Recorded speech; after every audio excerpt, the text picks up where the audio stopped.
Welcome to the NBA Coast to Coast podcast brought to you by thelines.com. Coming to you from the West Coast, Josh Lander, joined by Nate Weitzer. He's on the East Coast, and we're rolling separate. Once again, a little scheduling conflict, but we are going to both be bringing you two player prop bets in this episode. And we've also got another episode up with best bets, a couple of sides and totals looks for you guys from each of us. So make sure to subscribe to that page and continue to follow along. We've also got the email newsletter that we are now rolling on thelines.com. So make sure to check out the link that's in the description of the video. You can go ahead and subscribe to that, not miss any of the action that we're bringing you across sports. So not just the NBA and what you're getting on the YouTube shows, but also plenty of written content, and make sure you're staying on top of what we have coming up here as we start to get into baseball season and the like. And lastly, Nate and I did drop our first ever parlay that we're doing, a little bonus parlay. In addition to these videos that we're bringing you with the NBA each day, we're going to be dropping that every Friday in the newsletter with that bonus pick. 1-0, nice little 1-0 to start things with Jason Tatum, 8+ boards, and Donnie Mitchell to get 25+ points in that Cavs and Celtics game last week. So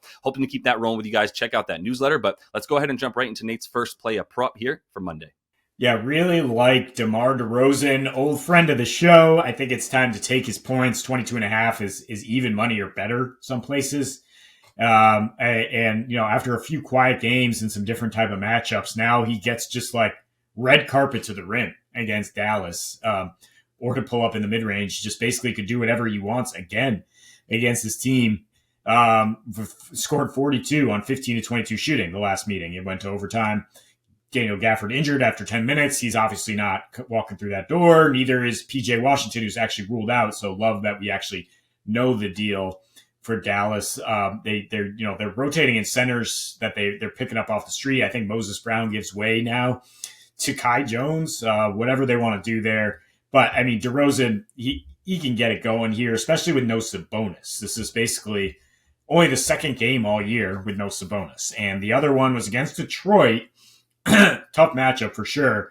De'Aaron Fox was also on the team back then, day after Christmas. He had 32% usage rate, shot 25 times. So DeRozan only got 19 on 20% usage. But yeah, we should see elevated usage here in a matchup that he's really thrived against, because Dallas, again, is just not able to protect the rim. They have been the number one 3-point defense, though, in their last 7 since that overtime game against Sacramento. So that, to me, makes me lean even more into DeRozan. It's like Levine's probably not going to be cooking as much. Malik Monk looking to distribute to those 3-point shooters. That might not be cooking. It should be a lot of playing through DDR, especially without Sabonis, who's usually the hub of your offense. And I mean, DDR can get to the rim. Like he has 9 drives per game in his last 7, scoring 8 a game off that, 67% field goal. We know he's a mid-range maven.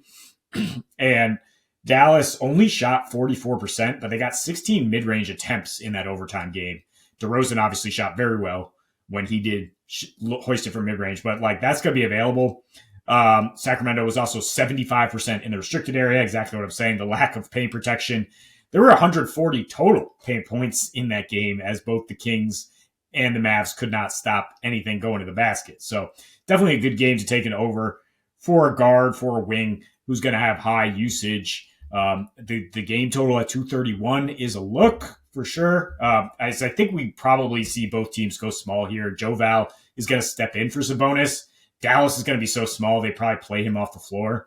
We'll see. Either way, like I think Joe Val, while he's out there, is going to be a good pairing with DeRozan as just like a big screener, allow him to get to the spots he wants to operate from. And just have higher usage, because he's just not, Joe Val, not as skilled as Sabonis, not going to be doing as much with the ball. Just going to have more touches, more time on ball for DDR. My first play here is going to be Desmond Bane, over 26.5 points and rebounds combined. And I would love to take all of it with the assists as well, but Ja's questionable. So if Ja is ruled out, I'm going over on the PRA, and I'm willing to buy back in on Desmond Bane, because this number, even with the PR, is good if Ja plays. It's also great if Ja doesn't play, as I put him closer to about 25 points against this Hawks team with no Ja Morant out there.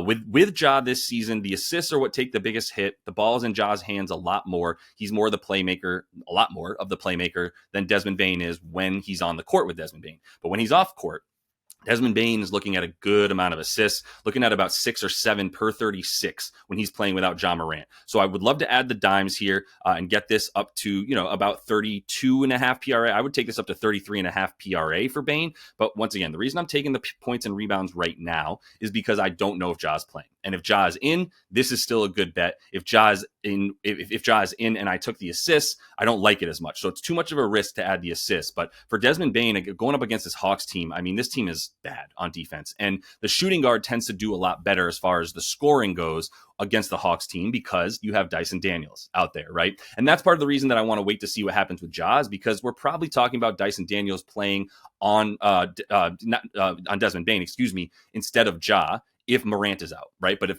if Ja plays, then we've got Dyson Daniels guarding him, and now we've got a much worse defender guarding Desmond Bane. So that said, that's why I like adding the assists if if Ja Morant doesn't play, because then you've got Dyson Daniels on Desmond Bane, and that might be enough of a reason to add the assists there because he might be a little bit more, less likely to score with such a good defender on him. But we need to wait to see what happens either way, especially as the shooting guard. If Ja plays, love the points, and you can add the boards as well against this Hawks squad.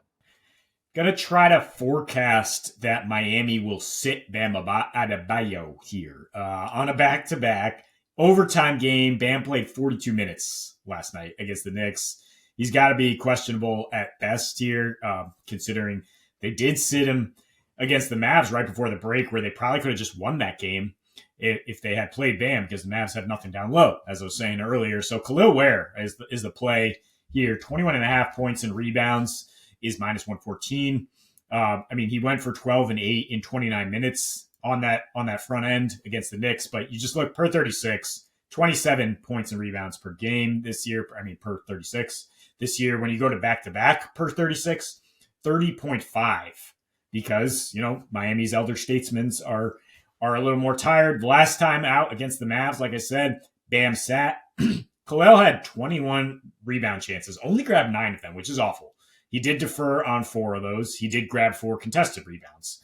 I'm not sure, what to read in more there, but there's obviously, when you get 21 rebound chances, and we're talking about a prop of 21 points and rebounds, you like those odds. It's for him to just grab a higher percentage of the boards.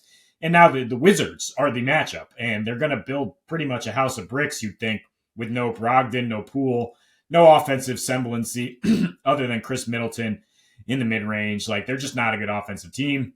They have been much better rebounding the ball, especially on the defensive end, like limiting second chance points with Richaun Holmes, etc. But they're getting crushed on the fast break, on points off turnovers, because they're a young team that will give up the live turnover, let a guy like Ware, who can really run the floor, go the other way. He's been scoring off assists and assisted twos much more than when he first jumped into that starting lineup. 81% of his points in his last 5 off twos, 87% of those have been assisted. So like the Heat to kind of turn the Wizards over, go the other way, that to be an easy way to get Ware some points. And I think he's a pretty good bet for a double-double here. Again, when we look at the rebound chances and predict if Bam doesn't sit, then he at least plays fewer minutes just after that 42-minute performance. And, that indicates, get the young guy out there, get him some more run. Last play here for me on Monday, going to go with an under on Tyrese Maxey points. They're at 30.5 right now. And we're still waiting to see exactly what's going to happen with Paul George. He's questionable. This might even go up further, but it does feel like this has gone up a couple points, up to 30.5, indicating that maybe there's some news that Paul George is not going to play on that questionable tag here.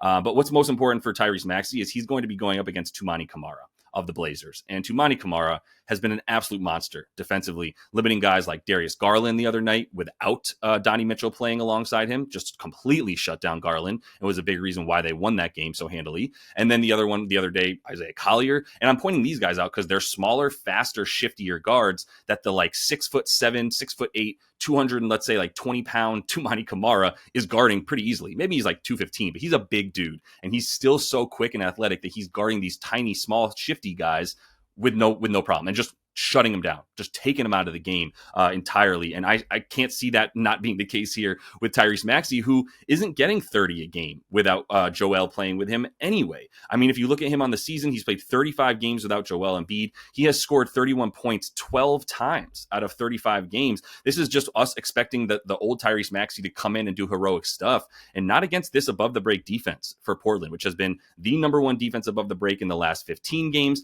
They're number 5 on the season, and this defense has been in the top 5 in the last 15 as well. So they're just completely wrecking teams with Denny out there alongside, obviously, Toumani Camara, like I mentioned. And then you've got even Shaedon Sharpe playing some defense, which is crazy to say at times. And they're decent enough down low, better in the extended paint than they are all the way down low. But that's the other thing for Tyrese Maxey is like, I don't think he's going to be able to get to the rim against Donovan Clingan after he's also got Toumani and everybody just focused on him on a really good defense. So I'd be looking at other guys to score like the Kelly Oubres, who continues to be the beneficiary of a ton of minutes and a lot of Maxey getting double teamed. And that'll be the case again. Just double team Maxey and you'll handle the 76ers. So that's why I like Portland to win, just like Nate does. And I do like Tyrese to go under here. But that's all the time we have for you in Play at Props tonight. Make sure you are subscribed to that page so you don't miss the best bets we have as well for you guys. And check out that newsletter. The link is in the description of the video. And until we see you next, happy betting.